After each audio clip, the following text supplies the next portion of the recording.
vous avez probablement vu le démontage le plus médiatique de la galaxie des internets. C'était il y a quelques jours maintenant, et Yasuhiro Otori, le responsable de la création de la PS5, s'était employé à nous montrer la bête, voilà, sous tous les angles et avec ses entrailles. Et si je dis que c'est le plus médiatique, c'est que quand même, en quelques jours à peine, c'est plus de 8 millions de vues sur YouTube, sur la vidéo officielle. Mais alors ajoutez à cela toutes les dizaines de milliers, centaines de milliers et millions de vues faites sur les différentes chaînes qui en ont parlé.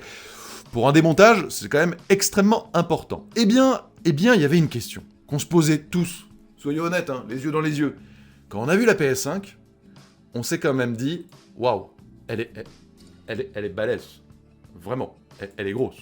Je veux dire, elle fait une bonne taille. Elle fait quand même le tronc entier du mec. Je vous l'avais déjà montré en réalité augmentée, mais là, je veux dire, les choses sont très concrètes. Eh bien, justement, notre ami, le créateur de la console, il a expliqué pourquoi elle est si imposante, elle est si grosse. Voilà, regardez.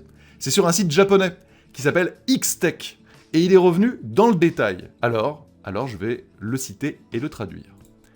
La taille du ventilateur de refroidissement a déterminé la taille de la PS5. En fait, il y avait un moyen de la rendre plus petite qu'elle ne l'est au final. Nous aurions pu utiliser 2 ventilateurs, chacun de part et d'autre du soc. Cependant, cela aurait augmenté le prix car il y aurait eu 2 ventilateurs au lieu d'un seul. De plus, il est plus complexe de contrôler la rotation de 2 ventilos de refroidissement.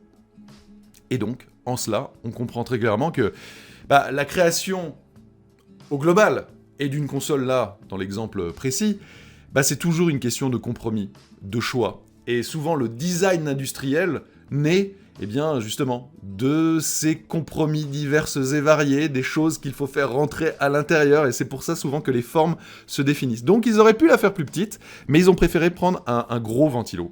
Vraiment balèze. Alors, en termes de taille, il n'est pas très différent de ce qui se fait habituellement, mais c'est plutôt sur l'épaisseur. L'épaisseur, elle est vraiment assez inédite. Hein. Honnêtement, c'est assez rare, mais c'est vraiment pour pulser de l'air de manière importante. On pourra se dire aussi que, du coup, d'ici quelques années, il sera peut-être un peu plus aisé de proposer une version slim de la PS5. Ah oui, il est revenu aussi dans cette interview pas mal sur ça, hein, ces petites entrées qui sont en fait des récupérateurs de poussière. C'est quelque chose qu'il voulait intégrer depuis longtemps sur des consoles PlayStation, puisqu'il est là depuis moultes années, hein, notre ami, et qu'il n'a pas pu faire jusqu'à présent, mais qu'il a intégré pour un peu plus de raffinement sur la machine. Mais donc maintenant, on comprend, on sait, on a la réponse de pourquoi cette taille